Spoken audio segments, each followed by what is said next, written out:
Don't you think one of the charms of marriage is that it makes deception a necessity for both parties? When I dream, I glide from situation to situation. As bizarre as it seems that certain set pieces had a flow from one another, it still happened seamlessly.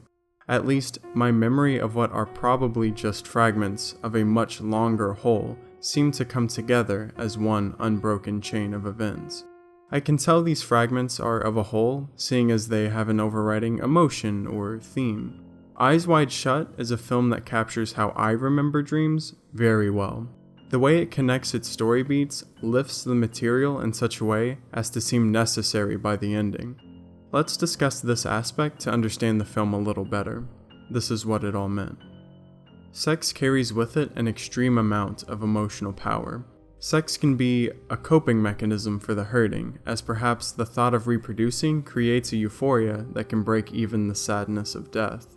Sex is money, as there are people who feel so lonely that they are willing to buy what could be the most intimate form of affection.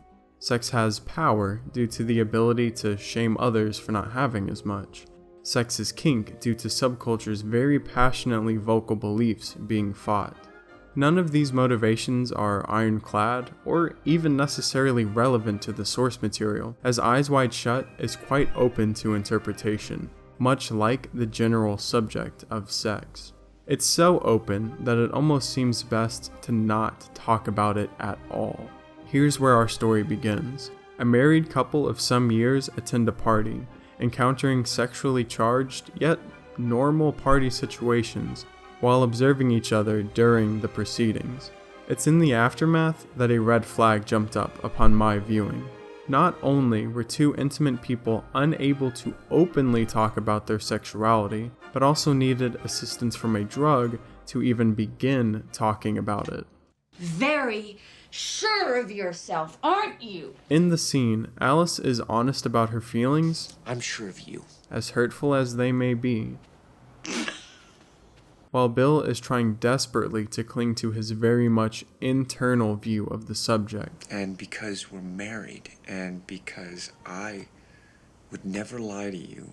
It's easy to infer that this is more than likely the first time fidelity has really been discussed between the two. Both are coming from very personal places, I was ready to give up everything. assuming that the other holds similar beliefs. This encounter is what throws the rest of the film in motion, as true honesty is a force that creates a raw reaction. Because at the same time, you were dearer to me than ever. When I dream, I usually remember the thread that brought the disparate pieces together. We, as the audience of Eyes Wide Shut, become privy to what sexuality is for so many groups of people in the second act. There's still an easily followed plot, but the ridiculousness of running into any of these situations after an awakening to previously hidden beliefs, let alone the dozens we see, is quite unbelievable. Though the passage of time is already sped up for the sake of film, the weightlessness that's felt from scene to scene is so well paced.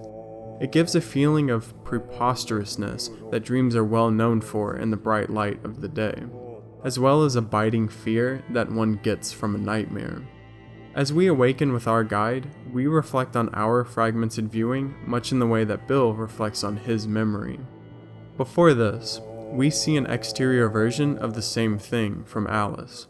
Though we don't experience this one, we do at least get a pretty full rundown on the contents of her night's sleep.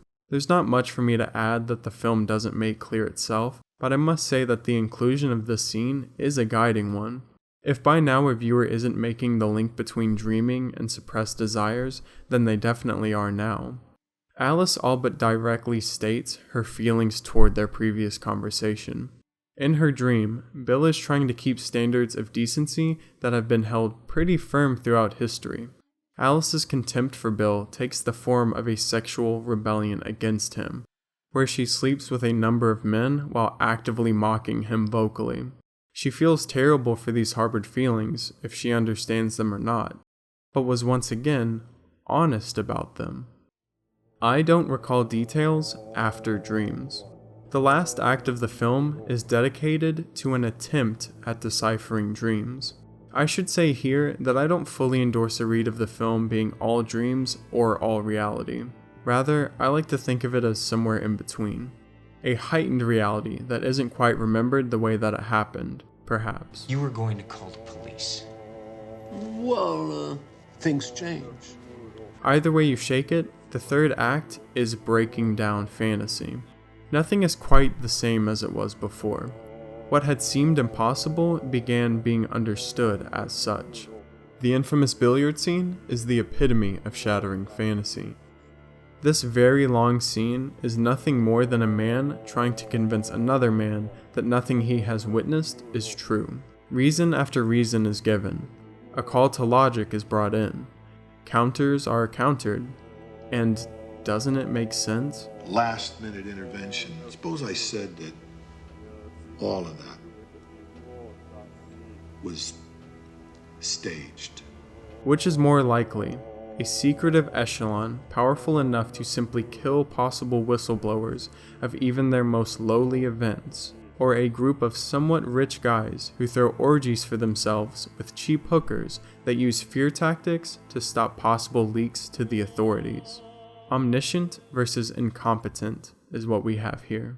So, our main character lets hints of a secretive society blow up into a full-blown conspiracy, much in the same way he let secretive information from his marriage blow up into a whole big sexual romp. Some ideas grow into beliefs, all because we can't talk about them. Had the Harfords' marriage not been full of assumptions, would there have been a breakdown of honesty when Bill is confronted with the mask? Would they need to be awakened to their spouse's desires? Would they both have had experiences altered by their states of mind? Maybe not. However, as much as they couldn't openly talk about sex, by the end of the film, they can't talk about the concept of forever either. At least, first things first, as Alice isn't willing to move on to further discussion until they can have sex with one another, as it seems she wants a more clear dialogue after the events of the film. Alice no longer wants to drift through her life with eyes wide shut, or rather, being in a conscious state, but blinding herself to what's really under the surface.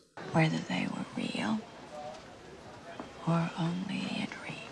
So, I ask you this. When you are unable to talk about your needs, beliefs, or desires, will you simply dream about them? Thank you. If it's not obvious, I adore unique films. That's why I'm proud to be sponsored by Mubi. Mubi is an online cinema streaming exceptional movies from around the globe. They offer 30 amazing independent, international, and classic selections at a time. Every day they present a new film, and every day they take one away. Ruthless, yet wonderfully simple. No more endless scrolling, no more of the same old thing. No more stressful eye movements through thousands of random titles. Finally, a streaming service that is, above all, streamlined.